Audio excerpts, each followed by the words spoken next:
Le séjour en Suisse du Premier ministre Amadou Gon Coulibaly a été réchauffé par la qualité des rencontres qu'il a eues en marge du Forum économique mondial de Davos.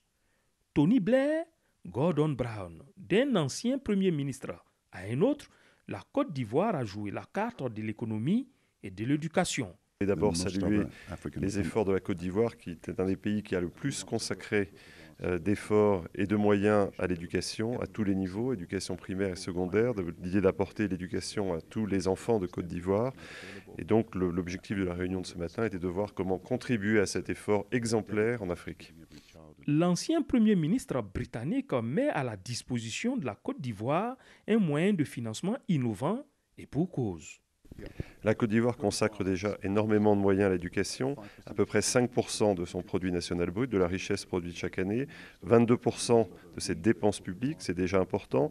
Nous pensons, et le gouvernement avec, que la Côte d'Ivoire doit continuer cet effort, l'augmenter, et la communauté internationale doit et va accompagner cet effort. C'est de voir concrètement comment travailler ensemble pour supporter cette trajectoire d'augmentation des moyens en faveur de l'éducation, de voir très pratiquement et très rapidement comment mobiliser l'aide internationale de manière innovante et réelle, on parle vraiment d'argent réel, pour accompagner ce mouvement. Il y a déjà 3 ans que le Premier ministre Gordon Brown avait rencontré donc, le chef de l'État et avait lancé donc, cette initiative donc, au niveau international pour accompagner notre pays et d'autres pays africains.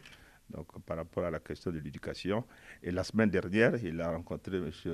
Badré, donc des discussions ont eu lieu donc, sur ce thème également. Et nous avons continué donc, à approfondir donc, cela ici. Et je note là que, de manière concrète, nous allons mettre en place donc, une équipe donc, commune donc, pour travailler, donc, pour que ce financement international puisse venir donc, le plus rapidement possible. Et les engagements qui sont ceux qui relèvent de la Côte d'Ivoire, nous avons indiqué que nous sommes prêts donc, à les faire, et qui correspondent totalement aux orientations qui ont été données par le président. Connu dans le secteur de l'électricité, le groupe Philips développe une autre expertise, la santé.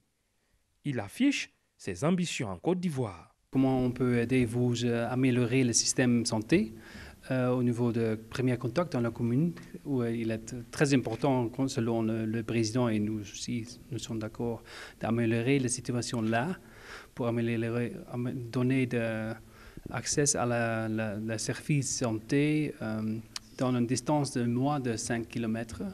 Et puis aussi au niveau de l'hôpital universitaire, de donner un service qui est au niveau mondial, de qualité qu'on a besoin et de faire ça dans une période très ambitieuse d'une douzaine, 18 mois. Santé et énergie, c'est aussi l'axe de coopération du groupe Siemens.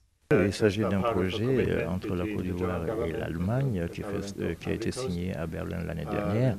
Et dans ce contexte, nous avons échangé avec le Premier ministre sur l'état d'avancement de la mise en œuvre de ce projet. Moi-même, je me rendrai en Côte d'Ivoire au mois de février. Nous allons continuer à examiner et voir si nous suivons les objectifs qui relèvent de cet accord qui a été signé à Berlin.